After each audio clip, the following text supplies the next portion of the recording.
Posso avançar? Muito boa tarde, as minhas saudações. Um enorme prazer de estar neste outro lado do mundo, uma vez que vivo em Portugal, Macau. Tenho vindo cá várias vezes, desde 2002. Vou conhecendo bem esta terra e este povo. Gosto de vir aqui e sinto-me feliz por aqui estar uma vez mais. E nesta circunstância, permitam-me, além da saudação geral e a todos aqueles que estão aqui, as autoridades, professores, alunos, colegas, permitam-me dirigir uma palavra especial ao Sr. Presidente da Fundação Rui Cunha, Dr. Rui Cunha, e na sua pessoa também cumprimentar os dirigentes desta instituição, os seus funcionários. Permito-me evidenciar também, ao nível dos dirigentes, o Dr. Tubal Gonçalves e a Dra. Filipa Guadalupe, por se ter proporcionado realmente esta minha vinda e também, sobretudo, esta cerimónia. Também cumprimento o Dr. Paulo Cardinal, é por causa dele que aqui estamos. Cumprimento também a sua família, que está aqui unida e forte, os seus pais, a sua esposa, o seu filho, e, portanto, é com muito gosto também que aqui participe nesta cerimónia e estou ao seu lado. Como se impõe neste tipo de cerimónias, quem é o artista, o cabeça de cartaz, é o autor do livro, não é aqui a minha posição, que é uma posição mais de mordomo ou de apresentador. Devemos dar o espaço e o tempo ao artista principal e com toda a justiça, que é o Dr. Paulo Cardinal.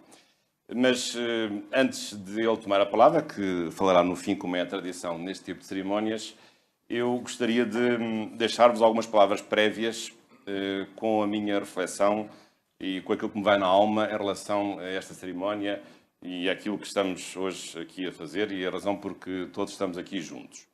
E a primeira palavra é dirigida precisamente a esta instituição, à Fundação Rui Cunha e ao seu presidente. Recordo, aliás, com saudade, nesta mesma sala, embora na altura a mesa estivesse noutra disposição, recordo bem o lançamento de um livro meu, O Direito Constitucional de Macau, que na altura, gentilmente, a Fundação decidiu acolher para ser apresentado. Julgo que em outubro de 2012, a Fundação tinha poucos meses de vida, foi fundada em 28 de abril de 2012. Estava o Dr. Cunha, naturalmente, presente nessa sessão. Também o Dr. Paulo Cardinal, o Dr. Jorge Neto Valente, o Dr. Lino Alves.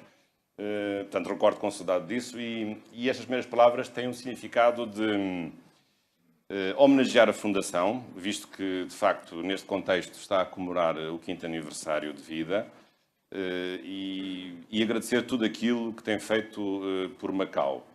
Mais na parte do direito, também essa parte que eu conheço melhor, na difusão do direito, em trazer uma reflexão crítica sobre os vários passos que têm sido dados no direito de Macau, mas também tem uma dimensão sociocultural importante, pugnando por uma intensificação da arte e da cultura de Macau. E, portanto, o resultado destes 5 anos está à vista, de todas as obras publicadas, de todos os congressos realizados, todos os cursos feitos, que agora ainda se vão intensificar no futuro. E, portanto, deixo aqui esta palavra de saudação, de homenagem, de gratidão de um simples português professor que de vez em quando aqui vem e que gosta de estudar o direito de Macau e, de facto, ver nesta instituição uma instituição realmente muito importante, que tem pouco tempo de vida, mas parece que já tem tanto de vida porque já fez tanta coisa por Macau e pelo direito de Macau. E também me permitam uma saudação especial ao seu presidente, o Dr. Rui Cunha, agradecendo também a sua presença e as suas palavras amigas no início desta cerimónia, e dizer algo que me parece óbvio e que certamente muitos já terão dito.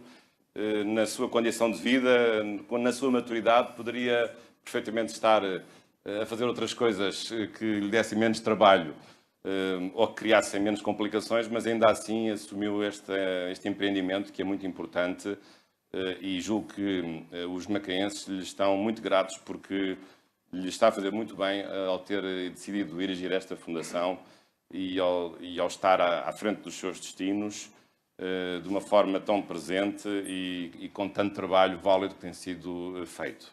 Isso está à vista para quem está mais de fora, como é o meu caso, é visível. Certamente que aqueles que aqui estão e que estão aqui no dia-a-dia de Macau podem ver isso melhor. Portanto, muito obrigado também, Dr. Rui Cunha, por essa excelente ideia que teve e também pela capacidade de a ter operacionalizado, direta e indiretamente, e aqui estamos também nesta semana, que será a semana, ou a próxima semana, a semana do aniversário da Fundação.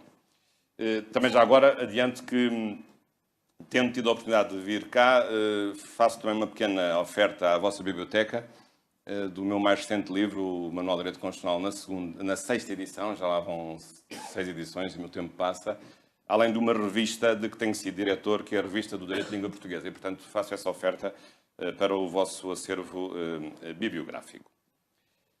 Uma segunda palavra eu gostaria de dirigir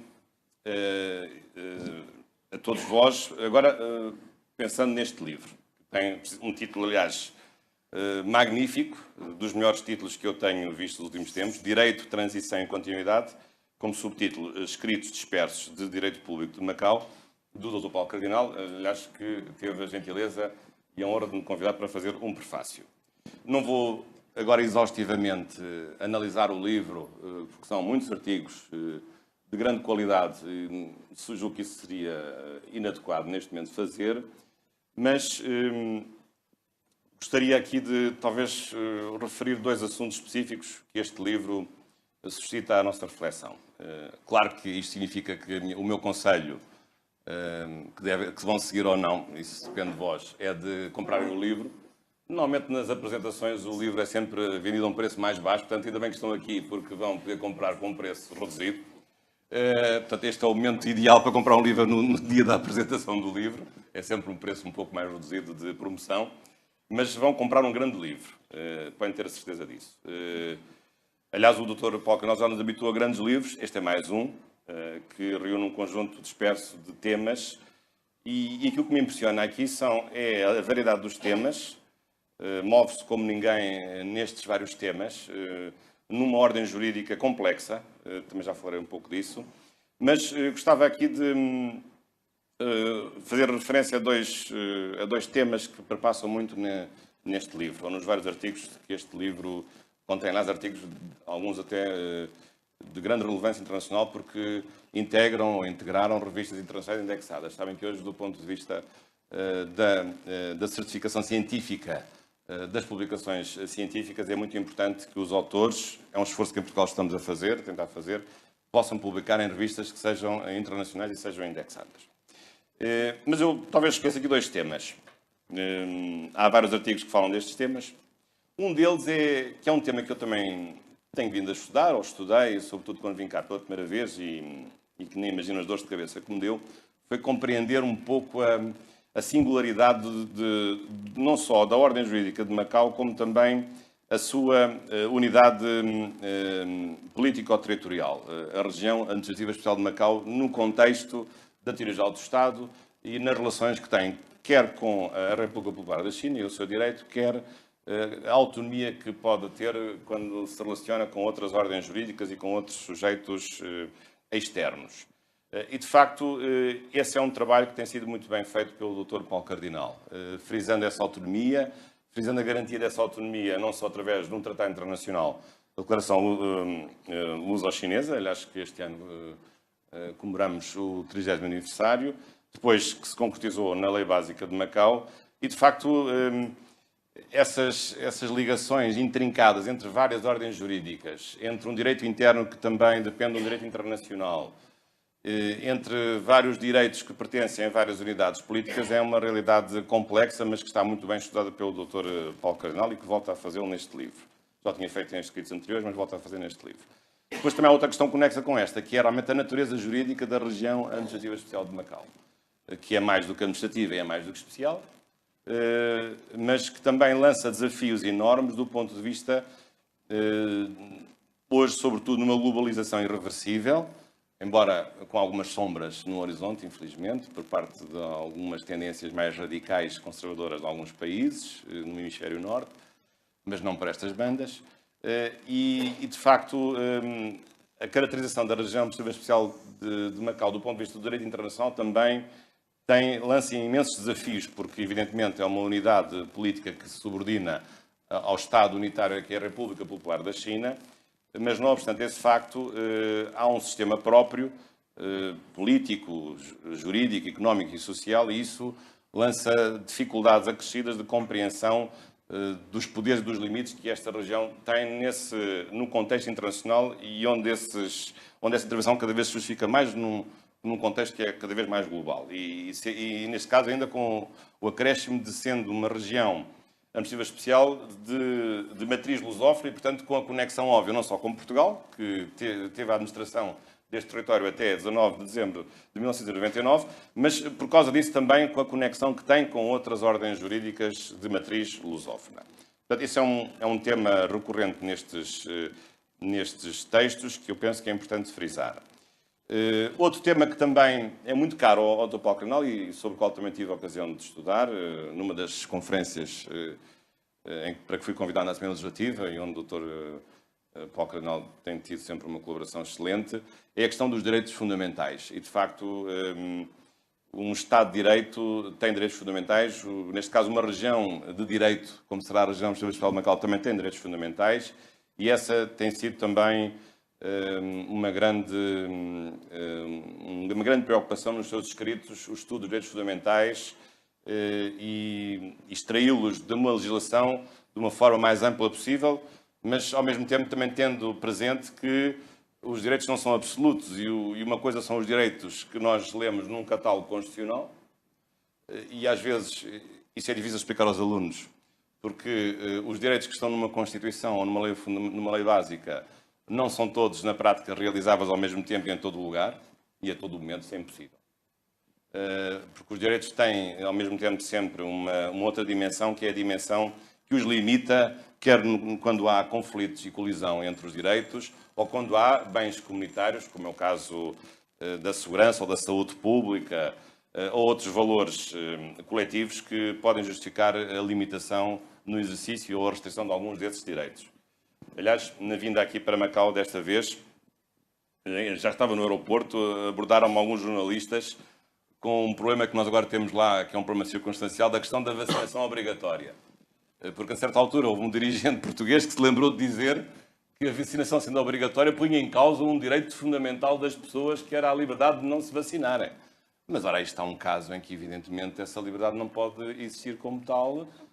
Não direi a vacinar para tudo, mas a vacinação tem que ser obrigatória, a meu ver, parece-me a mim, embora não sei bem qual é a sanção aplicável, a partir do momento em que se trata de uma doença infecto-contagiosa e em que há a segurança que a vacina não vai provocar a doença na pessoa que é vacinada e, sobretudo, que isso protege a própria pessoa, embora a pessoa tenha o direito à sua própria vida e até a dispor dela, mas, sobretudo, protege a comunidade que está à sua volta, a começar na sua família, nos seus vizinhos, nos alunos, nos colegas de escola, nos colegas de profissão.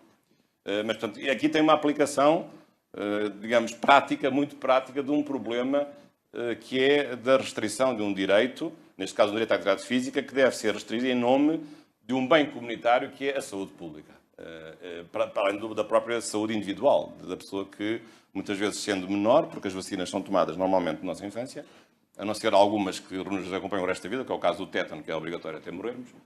Mas, portanto, isto é um caso prático como, de facto, os direitos fundamentais também podem ser limitados, mas isso, claro, com o máximo rigor, dentro de critérios que são critérios hoje científicos de obediência a certos princípios da igualdade, da proporcionalidade, da aplicação prospectiva dessas restrições e com uma legitimidade sempre ao mais alto nível, que é a legitimidade legislativa que é dada por uma intervenção de um ato legislativo. Este é um tema que o Dr. Paulo Cardenal tem vindo a estudar também, é um tema também que me sempre apaixonou. Aliás, as minhas duas provas académicas foram precisamente sobre estes temas, tese de mestrado e tese de doutoramento, e, portanto, também gostei muito de ter visto esses temas abordados neste livro. Depois há um outro tema que eu talvez também referisse, mais de pormenor, mas que é um tema curioso, e é uma questão que também tem apaixonado o Dr. Paulo Cardenal, que é a questão dos direitos dos animais. Claro que a expressão direitos dos animais não significa que os animais sejam pessoas jurídicas, ainda não chegámos lá, nem sei se isso dá propriamente um bom caminho. Eu lembro sempre do cavalo de Calígula, que foi transformado em senador de Roma pelo próprio Calígula, mas não sei se isso é uma boa ideia, acho que não. Mas o que eu acho que é uma boa ideia é olharmos para os animais como coisas que devem ser objeto de uma proteção especial. E, sobretudo, hoje a ciência tem-nos dado novos conhecimentos em relação, no que respeita ao mundo animal, entre os animais chamados não humanos com sistema nervoso e, portanto, que são suscetíveis de dor, e todos os outros animais que não merecem essa proteção porque não têm propriamente uma dificuldade, não sofrem dor e, portanto, não têm sistema nervoso e, portanto, esse problema não se coloca. E, portanto, hoje, para tratar este tema, costumamos fazer uma distinção entre os chamados animais humanos, que somos nós, e os animais não humanos, boa parte deles que deve merecer uma proteção do direito. Essa proteção não significa que possamos chegar ao cúmulo da personificação desses animais, mas penso que é legítimo, mesmo numa perspectiva antropocêntrica, que esses direitos, que esses animais sejam objeto de algumas medidas de proteção e, portanto, para eles não são direitos, mas para nós são deveres de proteção, de evitar o abandono, de evitar os maus tratos, de evitar infligir o sofrimento desnecessário, e julgo que isso é muito importante. E, portanto, o Dr. Paulo Granel escreveu sobre este assunto ainda antes de haver uma legislação em Macau sobre esta questão, sobre a proteção dos animais, e também falo disto porque nós em Portugal só recentemente é que chegámos lá, há cerca de um mês, com uma alteração ao Código Civil, em que passámos a consagrar uma proteção aos animais, colocando os animais num tertium genus entre os sujeitos entre o sujeito e o objeto da relação jurídica. Claro que esta questão é uma questão complexa, é uma questão que não é só uma questão jurídica, mas é uma questão também filosófica, e é uma questão que também desperta muitas paixões. Aliás, há pessoas que levam isto tão a sério que se transformam em vegetarianas, quer na versão hard, quer na versão soft. Isto é, com ovos e com leite, ou sem ovos e sem leite. Cada um tem o direito de escolher aquilo que bem entender, mas é um domínio difícil porque há uma dimensão filosófica presente, há também uma dimensão cultural que não pode ser desconsiderada e, portanto, uma legislação não pode ser culturalmente inadequada. E, portanto, a legislação de um país, de uma comunidade, de um território, só é perfeita se não desconsiderar a culturalidade dessa mesma legislação. Isso aqui em Macau tem um enquadramento específico, tem sido estudado. Em Portugal também tem, aliás, em Portugal o assunto não está encerrado, porque há agora um movimento muito forte no sentido, por exemplo, de proibir as touradas, em que há uma questão realmente de proteção de animais que são suscetíveis de sofrimento, que são os touros.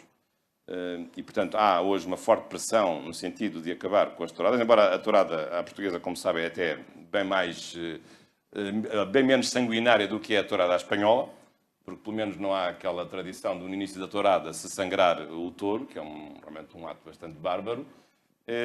Mas é uma questão nova, aliás, em muitas faculdades, sobretudo norte-americanas, há muitos anos, disciplinas apenas dedicadas não aos direitos do animal, mas até mais do que isso, ao direito animal, ou ao direito dos animais. Isto é, como capítulo de uma ordem jurídica objetiva que cuida dos deveres que impendem sobre o Estado e sobre as pessoas no sentido de proteger os animais. Mais do que isso, há até, muitos talvez desconhecerão, uma Declaração Universal dos Direitos dos Animais, que foi até em grande medida inspirada na Declaração Universal dos Direitos Humanos, aprovada em 10 de dezembro de 1948. Portanto, vejam bem, ao ponto a que às vezes chega a proteção, que eu acho que também às vezes tem os seus laivos de radicalismo e de fundamentalismo, aliás, linha que eu sinceramente não prefiro. Prefiro uma linha intermédia de proteção, mas também sem exageros e, sobretudo, sem soluções que possam ser culturalmente descontextualizadas. Portanto, isto é apenas um aperitivo daqui 3 temas que são aqui bem trabalhados neste grande livro. Depois, uma terceira palavra que eu dirijo ao autor em particular, ao Dr. Paulo Cardinal, que é por todos conhecido, até conhecem-no melhor do que eu. Aliás, eu conheci o Dr. Paulo Cardinal aqui, sempre em Macau. Já nos encontramos algumas vezes em Portugal, mas vejo mais aqui do que lá. Lembro bem quando o conheci, quando o vi pela primeira vez. Ele tem tido uma carreira impecável na Assembleia Legislativa da RAEM, como consultor. Pude conhecer o seu trabalho das diversas vezes em que a Assembleia Legislativa me convidou para participar em várias conferências internacionais sobre vários temas. E, além do mais, o Dr. Paulo Cardinal é mais macaense do que até português. Aliás, o seu tempo de vida, o seu curto tempo de vida, 51 anos, que não é nada, já passou mais tempo em Macau do que em Portugal. E, portanto, posso dizer que é mais macaense do que português. Portanto, a sua dedicação a esta terra é evidente nos seus textos publicados, na sua profissão, no modo como tem encarado a sua profissão principal de consultor. Também já deu aulas em várias instituições, tem sido formador, portanto, também tem essa dimensão de docência, também de juiz-consulto.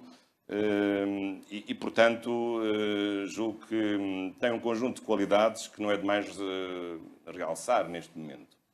Qualidades humanas, que nós conhecemos bem, ou que os seus amigos mais próximos conhecem bem, de perspicácia, de inteligência, de um saudável realismo, de um saudável equilíbrio e prudência.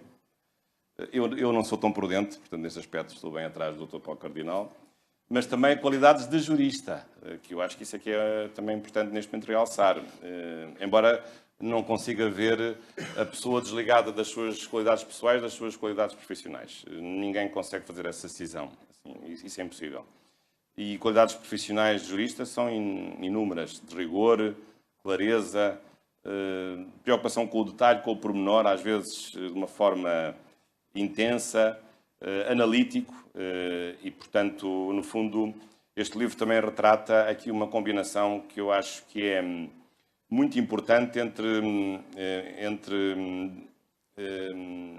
em duas contraposições. Por um lado, entre a teoria e a prática. Penso que isso é muito visível, porque o Dr. Paulo Cardinal estuda os assuntos, preocupa-se em procurar as obras de fundo, as obras, digamos assim, que dão o arcabouço teórico aos assuntos, mas depois tem os pés assentes na terra, neste caso, nesta grande terra que é Macau, e aplica esses conhecimentos também à realidade legislativa concreta de Macau. Portanto, faz essa ponte na perfeição. Mas também faz outra ponte na perfeição, que é entre o realismo que todo jurista tem que ter, porque o jurista é um homem da realidade, é um homem do terreno. Mesmo os professores, ao contrário do que muitos possam pensar, os professores também são homens do terreno porque têm à sua frente o melhor terreno que há, que são os alunos. Portanto, os professores não estão nas nuvens, os professores estão à frente dos alunos. E os alunos vivem na realidade. E os alunos, todos os dias, nas aulas, fazem perguntas difíceis e, às vezes, até nem conseguimos responder. O melhor é não responder, não vamos enganar os alunos. Às vezes acontece, até aos melhores. Não é o meu caso, certamente, do ser dos melhores. E, portanto, agora acontece muito, já tenho feito perguntas às quais eu não consigo responder. Portanto, esta ponte também entre este realismo, que é muito importante, mas, ao mesmo tempo, não esquecer que há valores perenes e há valores superiores. E, portanto, não há realismo que possa apagar a perenidade de certos valores superiores. Portanto, em certos momentos é preciso dizer que o realismo não pode levar a um pragmatismo que possa pôr de parte os valores que devem animar uma certa comunidade política ou a elaboração de certas leis. E, portanto, podemos ceder, podemos ser pragmáticos em alguns aspectos, mas há sempre um núcleo essencial que não pode ser atingido. E eu penso que o Dr. Paulo Cardinal tem esse sentido de justiça. Aliás, eu percebi isso desde a primeira hora, porque eu, nesse aspecto, até acho que sou um pouco parecido com ele. Não me leve a mal fazer agora esta autocomparação. Porque eu acho que é muito importante nós, os juristas, certamente estarmos na realidade, lidarmos com os operadores jurídicos, cada um no seu terreno, os advogados e os juízes, os procuradores no mundo da justiça, um consultor de uma Assembleia Legislativa no mundo do poder legislativo e no mundo do poder administrativo, que é um mundo um pouco diferente do mundo do poder judicial, mas, em qualquer caso, há sempre limites que são impostos pelos nossos valores e pelos princípios que nós vamos aplicar. E eu acredito que esses valores e esses princípios são perenes e que não dependem da nossa manipulação, não dependem das circunstâncias históricas em que estejamos a viver e não dependem também do espaço que estejamos a ocupar. São valores, portanto, perenes no sentido de serem universais e no sentido de serem também intemporais. E, portanto, também julgo que às vezes o Dr. Paulo Cardinal tem esta consciência crítica de se incomodar e de se indignar às vezes perante soluções com as quais ele não concorda totalmente e, portanto, com todo o direito, chama a atenção para a necessidade de serem adotadas outras soluções que melhor estarão em conformidade com esses valores. Mas, claro, que dentro do contexto da sua atividade como consultor. Um consultor dá opiniões, não decide nada, não legisla. Quem legisla é o legislador. Mas o legislador só ganha em ter um consultor ativo, um consultor dinâmico, um consultor crítico, não um consultor que só diga amém, porque esses consultores não servem para nada. E eu conheço muitos consultores desses, e ainda bem que o Dr. Paulo Cardenal não tem essas características. Uma quarta palavra, eu já vou aproximando do fim. Agora, a propósito deste livro e a propósito do Dr. Paulo Cardenal, para vos falar um pouco sobre o direito de Macau. Já faço uma breve referência no prefácio a esse assunto, mas de facto aqui o direito de Macau, e por isso a Fundação Rui Cunha, embora foi criada também para o difundir e para o estudar, é de facto um direito com características únicas, como ordem jurídica e Macau como sociedade civil e como estrutura de natureza política, a região administrativa especial. E há três notas muito importantes neste direito de Macau, que eu gostaria aqui também de frisar. Por um lado, a identidade. Sempre me espantou como, num território pequeno, com poucas pessoas, e neste período curto de vida autónoma, depois da transferência da soberania para a China, embora isso já tivesse vindo na fase anterior, em que Portugal também já ia reconhecendo alguma autonomia ao território e à ordem jurídica de Macau, mas realmente a identidade de haver soluções próprias. Não há aqui o copy-paste habitual, que eu já tenho visto em muitas outras situações e lugares, mas há fontes próprias e soluções próprias, até algumas soluções com alguma originalidade. Portanto, penso que isso é um aspecto interessante, ver o direito de Macau da sua identidade substantiva. Mais do que isso, também ver o direito de Macau na sua continuidade, que é outro grande desafio que se tem colocado e que numa primeira fase suscitava alguma expectativa, alguma incerteza, alguma insegurança àqueles que aqui estão, àqueles que pretendiam vir cá, outros que foram embora e, portanto, a ordem jurídica de Macau tem-se mantido fiel a um princípio muito importante, aliás, que está inscrito na Declaração Luso-Chinesa e na Lei Básica, que é o princípio da continuidade, e isso significa, além do mais, que depois deste período, ainda não chegámos a meio do tal período de garantia de 50 anos, que de facto a ordem jurídica de Macau tem sido estável e tem sido contínua, tem respeitado aquilo que foi estabelecido na herança da administração portuguesa, mas por outro lado isso não tem inviabilizado a aprovação de nova legislação, que tem vindo a ser feita em várias áreas. A legislação dos animais é um dos casos, a legislação sobre o urbanismo, nova legislação do jogo que se vai remodelando à medida também que as necessidades de regulação económica desse mercado também vão mudando, a legislação ambiental, que é hoje uma matéria muito importante. Portanto, tem havido, de par com a continuidade, tem havido também novas soluções que são trazidas pela nova legislação. Mas há um aspecto muito importante, é que os códigos que foram aprovados ainda no tempo da administração portuguesa, a verdade é que eles continuam a vigorar. Então, se não há aqui nenhuma ruptura ou nenhuma mudança drástica dessa legislação, ao fim deste tempo, ao fim destes 18 anos, então isso significa que essa legislação é boa, porque ela não foi mudada e não há qualquer disruptura no sentido de haver um mau funcionamento das instituições ou das relações sociais. Portanto, se não há essa ruptura, se a vida corre bem, então é porque essa legislação é boa. E, portanto, penso que desse aspecto a solução do princípio da continuidade provou bem nesta realidade específica de Macau. Depois também há um terceiro aspecto que eu gostaria também de sublinhar, que é da singularidade de algumas soluções que aqui nós encontramos, até porque Macau tem esta capacidade de estar num cruzamento cosmopolita entre várias ordens jurídicas, de várias tradições, de uma forma assim mais, digamos assim, poética, pode dizer que está entre o Oriente e o Ocidente, entre o Norte e o Sul. E é verdade, realmente é verdade.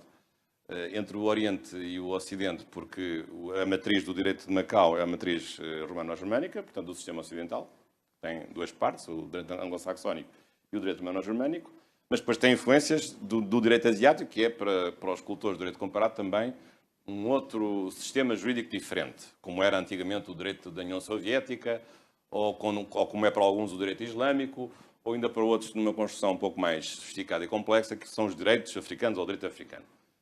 Portanto, há várias famílias jurídicas e, portanto, Macau está um pouco neste cruzamento entre estes dois mundos. E depois também está no cruzamento entre, no fundo, uma solução do hemisfério norte, que é trazida da parte de Portugal, mas depois com abertura a outras soluções, muitas vezes por influência dos países de língua portuguesa e do Brasil, do hemisfério sul, acabam por influenciar Portugal pela via da lusofonia, portanto, através de uma via indireta. E, portanto, penso que estas soluções originais, que muitas vezes a realidade jurídico-política de Macau traz, são soluções interessantes e que, de facto, não é fácil de encontrar. Tudo isto na perfeita harmonia e integração na República Popular da China, que tem uma Constituição soberana, na qual se integra Macau, em relação à qual a lei básica de Macau deve, evidentemente, a sua subordinação, mas fazendo perfeitamente a ponte com facilidade, sem conflitos. Aliás, prova de que as coisas têm corrido bem é precisamente não haver conflitos com a República Popular da China e nem sequer ter havido até hoje qualquer alteração à lei básica. Portanto, é porque as coisas também estão a correr bem. Porque se as coisas não tivessem a correr bem, já teria havido certamente alguém que pensasse em alterar a lei básica, que é uma competência, como sabem, da República Popular da China. Macau não tem poder constituinte próprio para alterar a sua própria lei básica. Claro que isto também tem sido possível, este dinamismo e esta frescura, diria, do direito de Macau, também, e faço essa referência, tem sido possível graças aos juristas de Macau, sejam ou não daqui.